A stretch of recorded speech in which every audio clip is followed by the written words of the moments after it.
view-nya kelihatan ya, apa slides-nya ya? Sudah terlihat, Ibu. Mm. Oke, masih nunggu ya? Belum semua ya?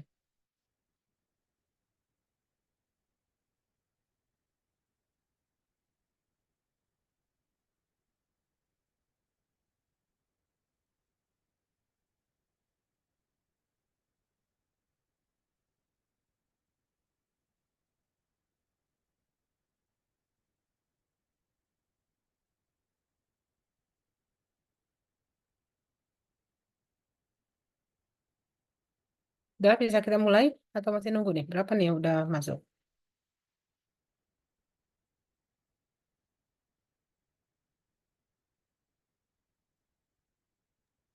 Sekitar 29, Ibu.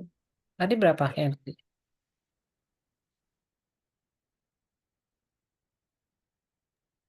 Tadi juga sekitar 30-an, Bu. Oke.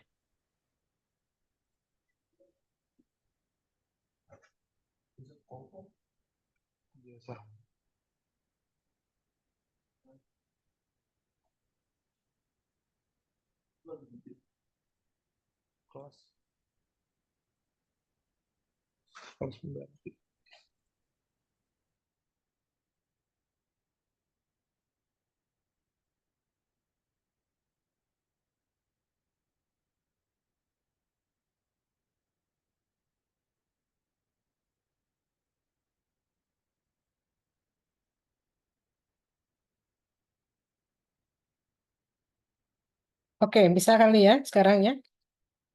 Udah ya. Jadi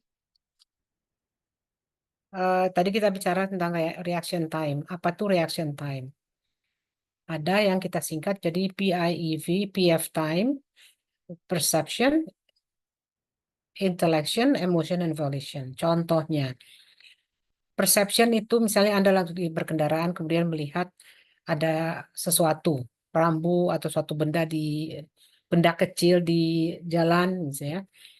Terus yang begitu Anda melihat itu proses di otak Anda adalah perception.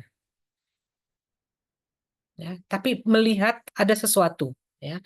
Terus otak Anda mulai memikirkan itu satu tanda stop atau sesuatu itu ada kucing gitu ya, kucing hitam. Selanjutnya di otak Anda mikir, oh kucing hitam bahaya, harus stop. Ya, kita kan, wah bahayanya ini barangkali bukan apa cuma karena superstitious ya, harus stop. Maka itu adalah proses emotion. Setelah itu ada proses volition, Anda mulai menekan pedal rem. Itu volition. Jadi perception, intellection, emotion, and volition. Nah, ini terjadi di dalam ini kita, apa namanya, pikiran kita, keinginan kita, sampai kita menekan pedal rem. Waktu antara dari P sampai V ini, itu yang namanya kita sebut waktu reaksi. Ya, waktu reaksi. PF time, waktu PF, waktu reaksi, atau lag time, ya, LLAG, bukan LEG ya, lag time. Nah, angka ini menentukan jarak pandang nanti. Dan oleh ASTO biasanya dianggap 2,5 detik. Sekarang PF time ini sangat dipengaruhi oleh orang. Jadi di realita tentunya beda sekali. Yang muda dengan yang sudah tua, capek, kurang berpengalaman, tidak awas, tentunya akan beda. Yang muda barangkali muda dan alert ya, alert, waspada, skillful, kurang dari 2,5 detik. Barangkali ya satu. Kalau Anda seorang racer, pebalap, barangkali 0, sekian gitu ya, waktu reaksi. Tapi kalau Anda capek, lelah, ya, eh, apa namanya ya, minum Panadol aja barangkali udah bikin pengaruh lebih dari 2,5 detik.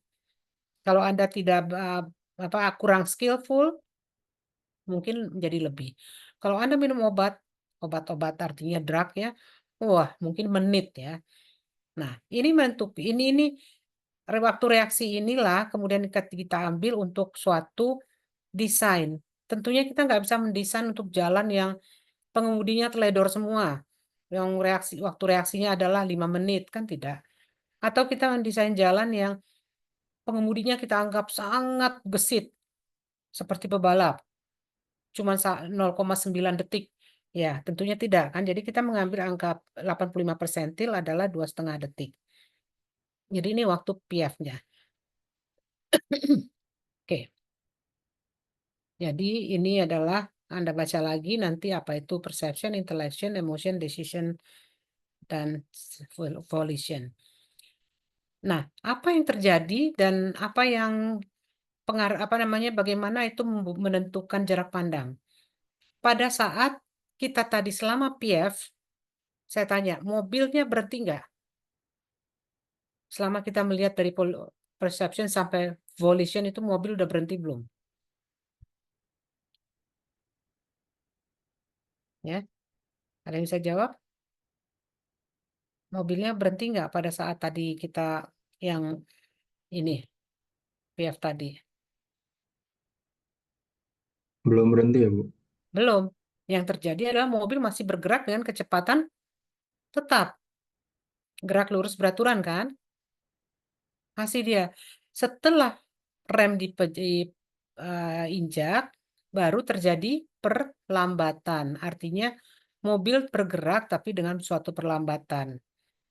Jadi Anda lihat ya, ada dua tahapan. Pada saat kita mau mengerem, ada tahap di mana kendaraan masih terus berjalan dengan kecepatan tetap, itu kecepatan tetap yang namanya tadi gerak lurus beraturan, V kali T, jarak yang ditempuh. Kemudian setelah diinjak rem, ada perlambatan sehingga itu jarak yang ditempuhkan merupakan jarak akibat dari gerak lurus berubah beraturan. Jarak pengeremannya adalah V kuadrat per A. Nah, jarak sampai berhenti itu adalah tambahan jumlah dari keduanya kan? Nah, itu adalah jarak pandang henti. Jarak pandang yang harus tersedia, jadi nggak ada halangan tuh ya, nggak ada yang menghalangi sepanjang jarak ini supaya kita bisa berhenti dengan aman dengan kecepatan tertentu. Aman artinya tidak sampai nabrak. Jarak itu adalah tadi jarak lag time, jarak jeda lag distance V kali T ditambah V kuadrat per A. Ya. Ada asumsinya ya jarak ini tercapai untuk pengemudi yang diasumsikan tinggi mata pengemudi dari jalan ada 120 meter, tinggi objek benda yang dilihat tuh kecil 20 cm. Kenapa kecil? Ya kalau bendanya gede mah nggak usah diukur jarak pandang dari ujung-ujung sana juga udah kelihatan kan. Yang kritis kan kalau adalah untuk mampu melihat benda kecil dan bisa menghindari kecelakaan. Paham ya? Ya, ada juga guidance yang bukan 120, ada 105, 115, ya ada tinggi objek ada 10, 15, 20 ya, tapi oke lah. Kita asumsikan 120 dan 20. Sehingga yang namanya jarak pandang henti adalah ini. Tadi kita tambahkan ini SSD adalah stopping sight distance atau JPH kalau eh, apa namanya ya suka JH suka JPH ya. SSD, oh, sorry. Adalah tadi yang gerak lurus beraturan, VT dan berubah beraturan. Ini dari mana nih 0,278? Dari mana 0,039? Sama dengan V kali T kan ini V kali T ya. Dari mana tuh koefisien-koefisien itu? Dari mana nih? Ada yang bisa kasih pendapat?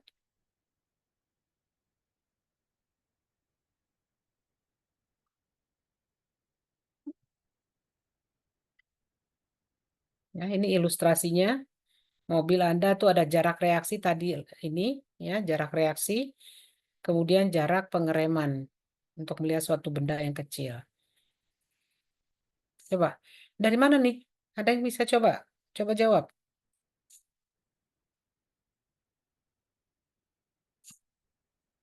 Siapa saya panggil aja ya? Zahran. Halo? Oh, Zara nggak ada dia. Halo Bu, Oh, ada.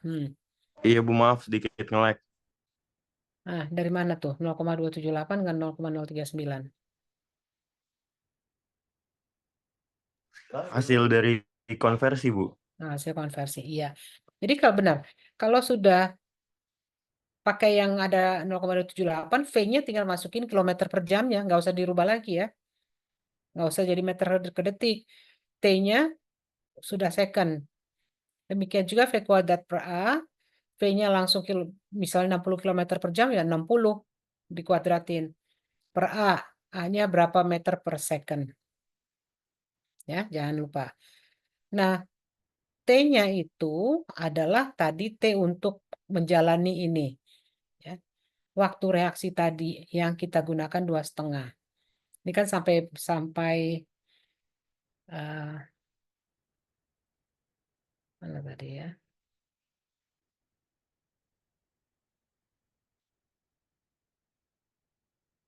Oh, sebentar.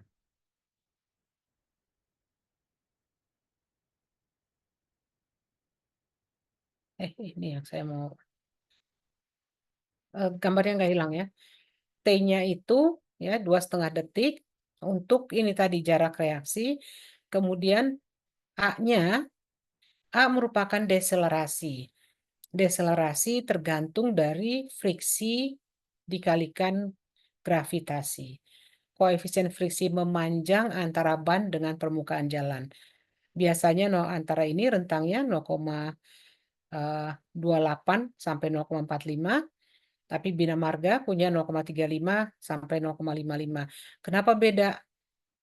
Karena ASTO studinya ya di Amerika. Dia ada ini lebih rendah karena daerahnya permukaan jalan bisa lebih licin pada saat-saat tertentu.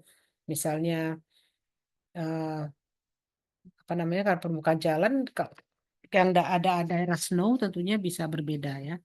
Nggak usah snow slip ya, slip ada es. Bina Marga menggunakan 0,35 sampai 0,55. Ini untuk koefisien friksinya. Jadi kalau Anda dikasih tahu besar friksinya, berarti bisa dapat A-nya kan? Ya, bisa ngitung A-nya. Oke. Nah, nih A-nya. Jadi G-nya biasa gravitasi 9,8 meter per detik kuadrat. Oke. Tapi ini adalah untuk kondisi jalan jalan datar ya. Nah, bagaimana pada saat ada gradien, ada kemiringan ya. Jadi G sekarang kita lihat pengaruhnya itu ada di sini. Kita tambahkan ada bukan gravitasi, gradien. Jadi rumusnya menjadi plus minus gradien. Dan di sini kita 254. Pengalinya di bawah. Jadi kalau menggunakan rumus ini, kita lihat jarak pengeremannya atau, sorry, A-nya deselerasi, G-nya gradien, kemudian SSD stopping side distance, maka ya ini perhatikan G-nya adalah meter per meter, artinya non-dimension. Jadi misalnya kalau kita bilang gradien sama dengan 6%, berarti yang kita masukkan ke sini berapa? Untuk angka di sini berapa?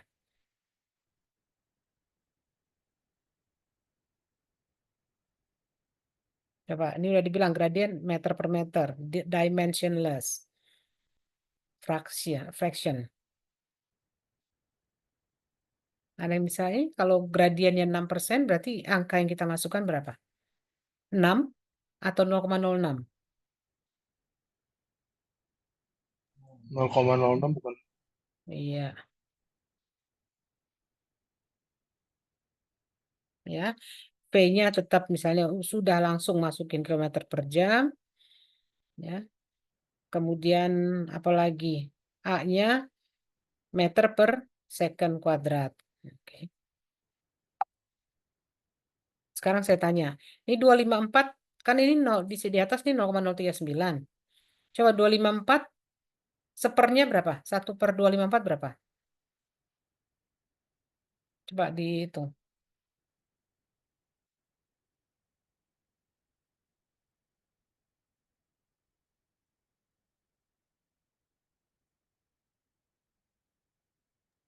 Nol koma nol nol empat Bu. 0,0039. 0,0039 kan? Terus kenapa ini 0,039? Nolnya kurang.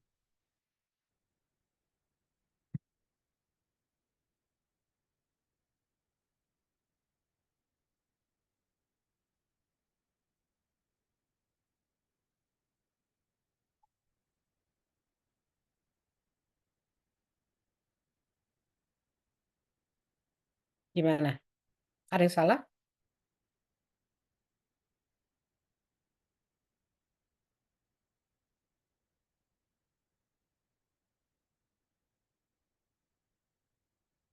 Ada yang salah nggak? Apa rumusnya salah tuh yang di atas 0,0-nya? Ada yang bisa jawab? Coba.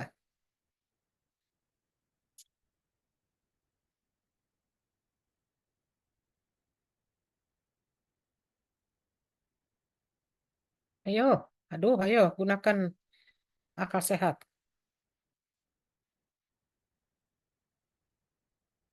Ini kan ada faktor G yang, sorry bukan itu ya. Yang ini ada faktor 9,81, kurang lebih 10. Kalau dia naik ke atas kan dia berarti kurang lebih dikali 0, kayak dikali di atas ini kan berarti dikali 9,81 kan. Berarti dia menjadi di atas itu sebetulnya 0,039. Tapi sekarang rumusnya ini adalah ada dua suku di sini. Ya, jadi ini bukannya salah. Ada yang ragu, jadi oh ini harusnya 0,0039. Tidak, ini betul ya. Itu betul ya. Ini juga betul.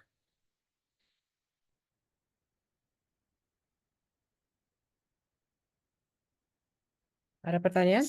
Ya, jadi ini jarak pandang henti. Jarak pandang yang harus tersedia untuk si pengemudi bisa mengerem dengan aman.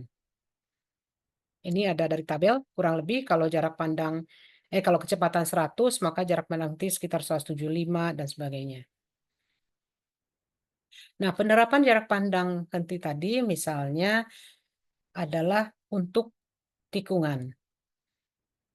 Ya, kalau pada tikungan Anda kan harus bisa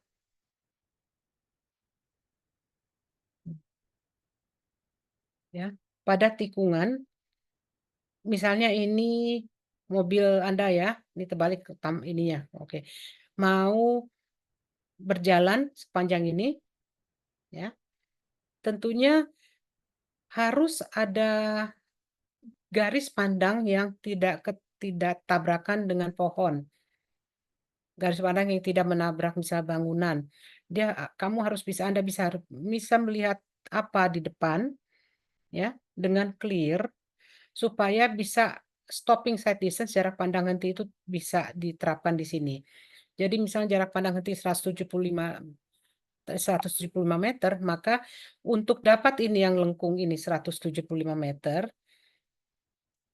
ini ya, yang untuk dapat ini 175 nih, maka Anda harus bisa menembus melihat ini gitu.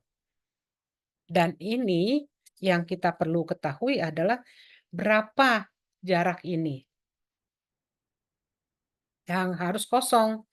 Tidak boleh ada pohon, tidak boleh tebing, tidak boleh bangunan. Begitu ya. Oke. Nah, ini jadi di sini sepanjang stopping sight distance atau jarak pandang.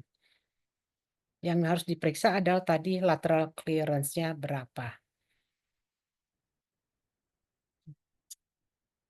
Jadi ada kalau di video itu coba cek aja di internet ya. Saya cari lagi nggak ketemu.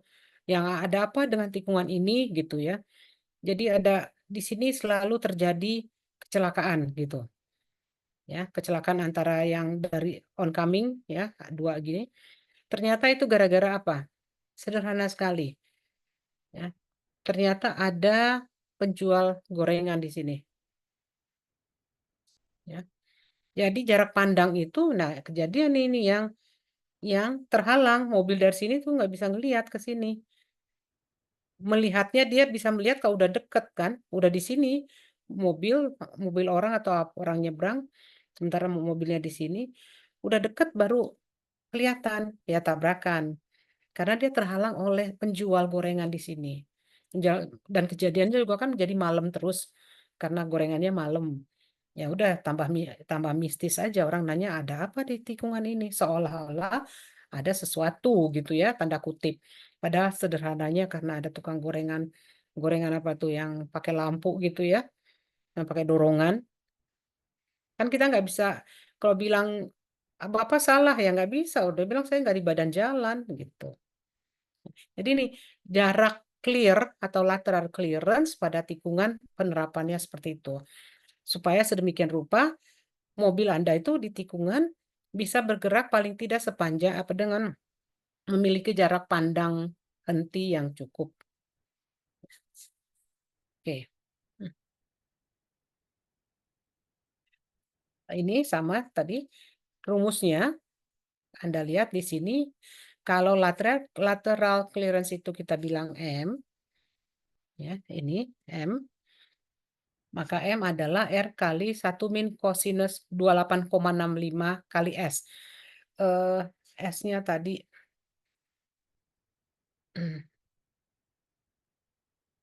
S-nya ini jarak pandang henti ya. Oh,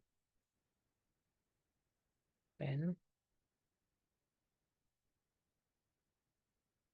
Jarak pandang henti. Sorry, ini jadi menggunakan berbagai istilah ya, stopping sight distance.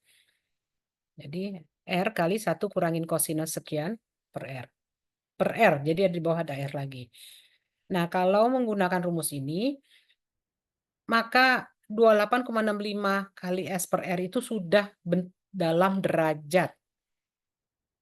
Jangan dikonversi lagi ke radian. Ya, ini udah derajat. Kalau dapatnya 30, ya berarti cos dari 30.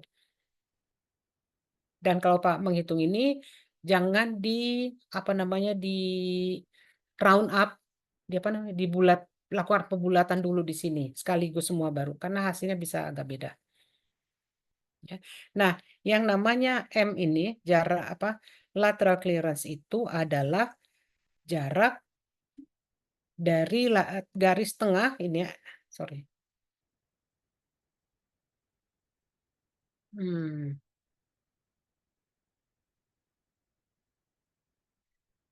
so M adalah jarak, aduh, dari lajur terdekat, ya dari tengah. Oh, kurang kurang pas, kurang pas.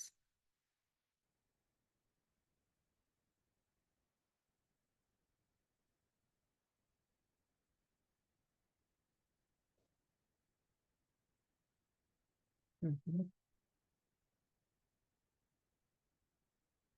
Oh ya, oke, saya terus. Jadi R ini yang namanya R itu dalam hal ini adalah R dari eh, ke garis tengah lajur terdekat. Yang R yang dipakai dalam rumus ini. Bukan R dari keseluruhan jalan. Ya, kalau R dari keseluruhan jalan Anda dari garis tengah, sumbu tengah. Oh, ini adalah R jarak terdekat. Jadi kalau dikasih R-nya misalnya 500 meter, berarti jari-jari jalannya 500 meter, berarti kalau dipakai di sini R-nya dikurangi, ya, yang dipakai R sini adalah tadi 500 dikurangin setengah dari lajur ini, ya.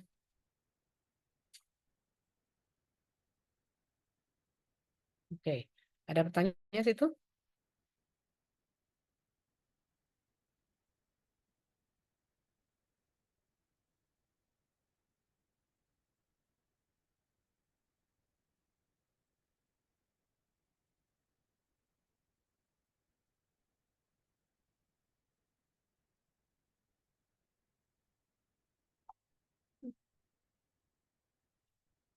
Ada pertanyaan? Enggak ada pertanyaan sini?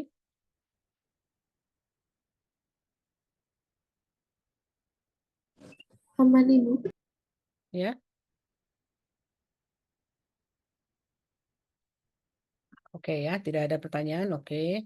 Nah, sekarang kalau tadi itu adalah jarak pandang henti, sekarang jarak pandang menyiap. Apa yang namanya jarak pandang menyiap? Jarak pandang jarak yang tersedia di jalan, maksudnya bentuk jalan itu harus sedemikian rupa supaya ada jarak yang jelas dan clear buat pengemudi buat melakukan overtaking. Overtaking itu menyiap, menyalip gitu ya. Overtaking atau passing side distance. Nah, apa asumsinya kalau kita overtaking itu kan overtaking mobil lain ya, bukan benda kecil.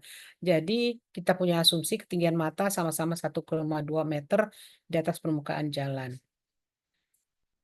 Apa eh, yang menentukan jarak pandang menyiap adalah pertama kecepatan kendaraan yang mau menyiap, kendaraan yang disiap, berarti ada selisih kecepatan ya, ada selisih perbedaan atau perbedaan kecepatan. Nah, juga kita harus mempertimbangkan kecepatan kendaraan dari arah berlawanan. Oke. Itu yang utama. Kemudian asumsinya dalam pembuat penghitungan JPM adalah kendaraan yang menyiap yang disiap sama-sama sebesar kecepatan desain tadinya. Kemudian ada perbedaan kecepatan sekitar 19 km per jam, 20 km per jam. Artinya kalau tidak ada perbedaan ya Anda tidak dibolehkan menyiap. Kemudian ada jarak pandang kendaraan yang menyiap kemudian melakukan penambahan kecepatan supaya mencapai kecepatan yang menyiap. Jarak pandangnya menyiap adalah jumlah jarak dari tadi eh, D1 dan D2 di situ dan jarak amannya adalah sekitar 100 sampai 300. Untuk tadi D1 2 sorry ini yang saya hapuskan dulu ya. Nah, ini ilustrasinya ya, ilustrasinya kita lihat.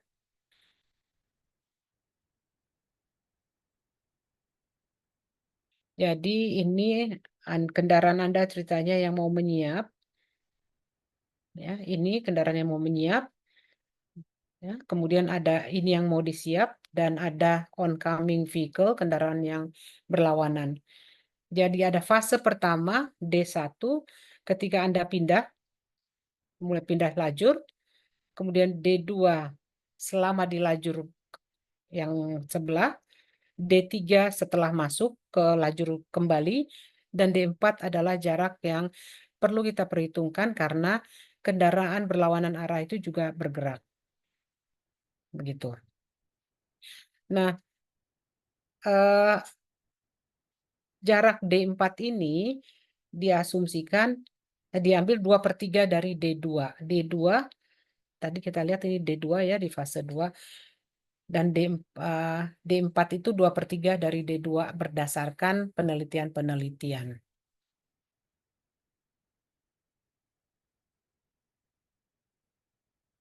Oke.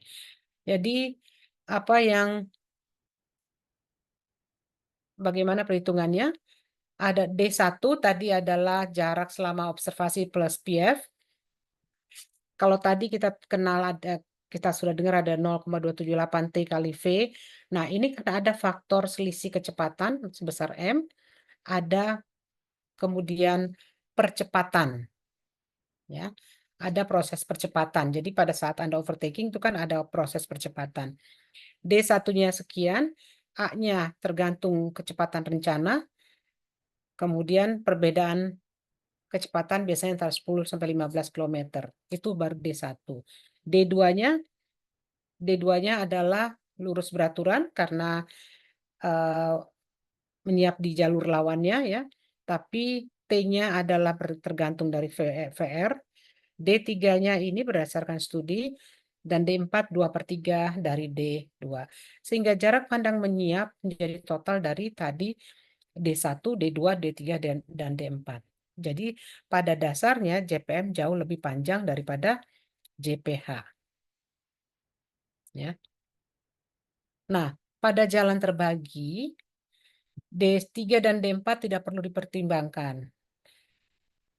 Jalan dengan lajur 2 arah atau lebih tiap arah tidak perlu mempertimbangkan JPM. Kemudian yang terakhir, tidak semua bagian jalan memungkinkan tersedia jarak pandang menyiap. Tapi yang jelas, tiap titik jalan harus tersedia jarak pandang henti. Ya, jarak pandang henti itu kan menghindari kecelakaan. Jadi dimanapun, di titik manapun Anda di jalan, harus bisa mengerem dengan aman. Nah, bagaimana dengan yang ini? Ya. Ini namanya ada overtaking zones. Overtaking zones, kalau sepanjang berkilo-kilometer itu jalannya, tikungannya rada banyak dan tajam sehingga tidak dimungkinkan overtaking, apa yang terjadi? Pengemudi bisa frustasi.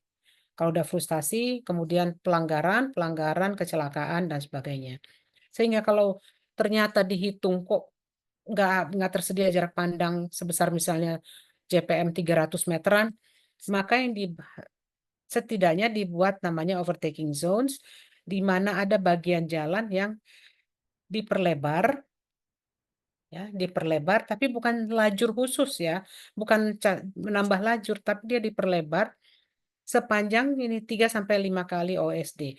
Jadi misalnya overtaking jarak pandang menyiapnya misalnya 300, berarti overtaking zones-nya, overtaking OSD-nya adalah sekitar kurang lebih 1 kilometer atau lebih, bisa lebih. Karena sekitar 3 sampai 5 kalinya. Jadi pengemudi itu bisa memanfaatkan pelebaran tadi, ya. Jadi nggak apa namanya, tidak terus membuntuti kendaraan di depan yang dianggap lebih lambat. Itu namanya overtaking zones. Ada pertanyaan? Jadi di sini kalau kita lihat perbandingan antara stopping dengan passing side distance atau overtaking side distance ya. Ini passing, ini overtaking sama. Kita bilang JPM atau ada juga bilang JM. Kita lihat kalau misalnya kecepatan rencana 80, maka stopping side distance-nya sekitar 125. Sementara itu overtaking-nya adalah 225-an. Jadi jarak pandang menyiap itu akan jauh lebih besar daripada jarak pandang henti.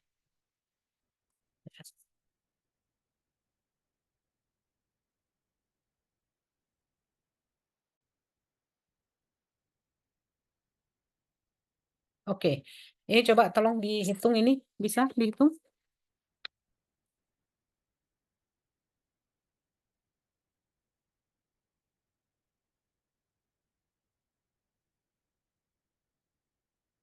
Ada yang bisa hitung ini?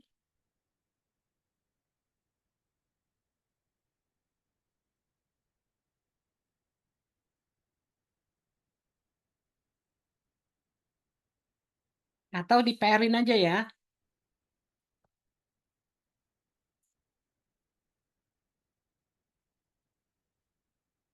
PR tidak dikumpulkan tapi dihitung, dikerjainnya. Hmm. Ya, saya nggak tahu. Halo, masih pada kuliah apa nggak nih? Masih, Ibu. Masih, Hmm. Ibu. Ya, oke. Ya, itu tolong dikerjakan saja nanti kuliah berikutnya, tapi nggak usah dikumpul. Nggak apa-apa.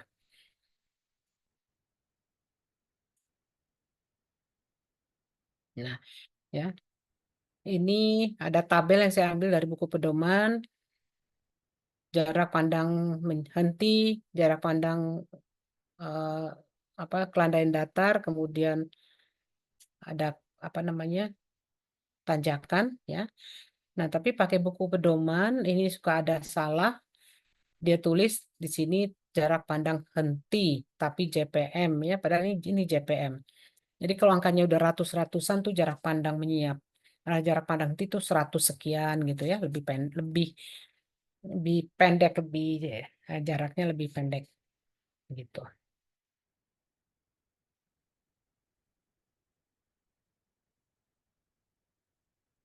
Nah, selain jarak pandang eh, pada apa namanya jarak pandang henti dan minyak, ada juga jarak pandang di simpang. Prinsipnya adalah juga Anda kendaraan Anda ini mana nih? Hmm. Kendaraan Anda harus bisa melihat kendaraan lain di situ ya. Seperti ini, garis side line-nya. Sedemikian rupa sehingga Anda bisa cukup melakukan mengambil keputusan untuk manuver.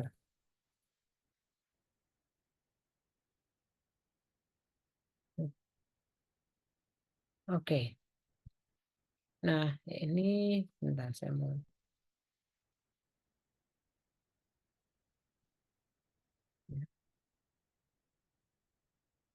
ini ilustrasi jarak pandang henti ya. Jadi apa hubungannya dengan dengan desain jalan? Misalnya seperti ini. Anda akan kalau misalnya sepanjang ini misalnya adalah nih 102 175 hitungan tadi jarak pandang henti adalah 175 sepanjang ini nih ukurannya, maka yang mana dari kedua kondisi ini yang memenuhi jarak pandang henti? Mana yang lebih aman? Mana yang lebih aman di sini? Yang bawah bukan, Kak? Yang karena dia sepanjang dia lebih dari jarak pandang henti itu kan sekitar di sini kan. Hmm, sekitar di sini misalnya ya. Dia butuhnya cuma segini tapi dia dari lebih jauh dia sudah bisa melihat ya. Sementara ini salah gambar. Ya, jadi harusnya ini kan segini ya. Ya. Dia sudah bisa melihat. Sementara yang atas karena bentuk tanjakannya lebih curam, maka harusnya segini dia udah deket di sini nih baru baru ngelihat udah keburu ketabrak ya mungkin dia cuma misalnya 100 gitu 100 meter ya keburu ketabrak karena jadi jalan eh, pengemudi dengan kecepatan tersebut membutuhkan setidaknya 175 meter untuk stop dengan aman begitu tapi tidak dimungkinkan karena bentuknya tanjakan yang lebih curam. Nah, oleh karena itu, kalau ini masih dalam tahap desain, berarti Anda harus mengambil apa namanya, membuat desain yang lain. Oh, ini tidak bisa demikian. Berarti kita harus bikin lebih landai. Mungkin dilakukan di cut ya, ada pekerjaan gali timbun kan begitu. Ini tidak jadi demikian. Elevasinya menjadi lebih rendah supaya dia lebih selamat, lebih safe. Nah, eh, kalau memang jalan yang sudah jadi, bagaimana terus kita bilang ini di tanjakan ini kok suka terjadi kecelakaan ya. Salah satu yang kita bisa curigai adalah jarak pandang tadi di tanjakan. Apakah memadai atau tidak? Oh, ini dia. Apakah itu memadai atau tidak gitu ya. Nah, kita misalnya ini yang bisa dilakukan. Ya, ini tanjakan, banyak kecelakaan. Kecelakaannya kan cirinya apa? Pengemudi bilang itu mendadak ada orang di sana gitu. Nggak kelihatan, udah deket baru kelihatan. Ya, kasus dia yang gambar paling atas sudah deket baru kelihatan sehingga tidak terhindari. Nah, apa yang bisa kita lakukan? Karena kita asumsikan tinggi mata pengemudi tadi 120 ada 120. Mhm. Ada saya bilang ada yang 110, 115, 105. Nah, ini misalnya 105 ya. Objeknya 15. Kita bisa ukur, misalnya Anda pakai alat bidik di sini ya. Ini pakai rambu di sini. Terus nih objeknya tinggi, benda kecil aja taruh 15 sentian. Ya, batu bata yang 15 atau batu konblok yang 15 senti gitu.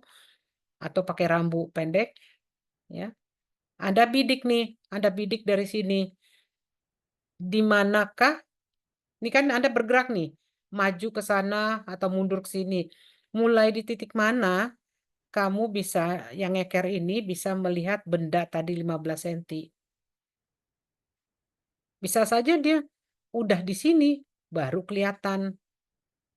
Waktu dia di sini 15 sentinya atau di sini nggak kelihatan. Gitu ya. Udah dia mendekat baru kelihatan. Nah, itulah jarak, artinya jarak pandang yang tersedia, untuk stopping, ya, untuk jarak pandang henti. Untuk henti ya, jarak pandangnya untuk henti. Terus dibandingkan jarak untuk tersedia untuk henti ya. Nah, ini kita ukur nih berapa meter. Bandingkan dengan hitungan kita tadi untuk jarak pandang henti. Misalnya 175 ya. Yang 0,278 kali V kali T ditambah itu kan 0,039. Di situ berdasarkan hitungan tadi ternyata butuh 175. Lah di sini misalnya ini ternyata 150. Oh, lebih kecil dari JPH yang tadi 175. Oh, pantesan di jalan ini sering terjadi kecelakaan. Karena kecelakaannya seperti kondisi yang di atas ini, nomor 1 ini. Gitu ya. Jadi kalau ada kecelakaan terus orangnya bilang, enggak mendadak tuh, tadinya nggak ada kok, atau ada di situ. Jangan langsung nyalahin, oh kamu lengah gitu, ya, kamu lalai, kamu ngelamun ya bawa mobil. Belum tentu, barangkali aja tanjakannya terlalu curam, sehingga benda kecil tadi nggak kelihatan dari jarak yang memadai untuk stop atau stopping side distance tadi. Paham ya? Oke. Oke, ada pertanyaan?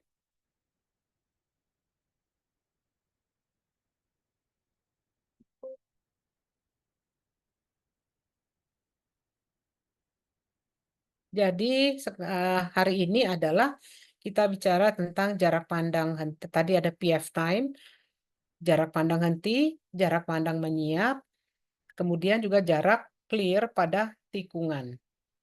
Ya, jarak pada tikungan. Ya, ada yang mau ditanyakan sini? Dan ini coba dihitung aja, ini sederhana. Ya, coba dihitung. Oke, kalau tidak ada pertanyaan, barangkali cukup dulu ya. Kita nanti ketemu lagi, Mas, ya, hari apa? Online lagi ya? Mana ke HP saya?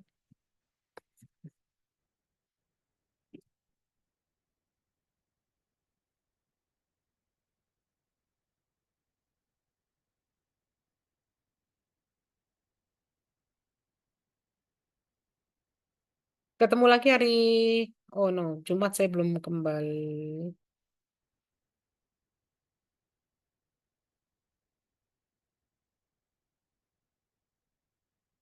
Bisa kuliah besok itu, jam 7 juga, ya? Bisa kuliah jam 7 besok? Saya gabung dengan kelas lain.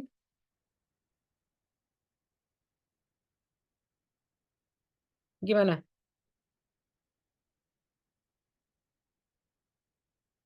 Bisa digabung apa bisa kuliah besok?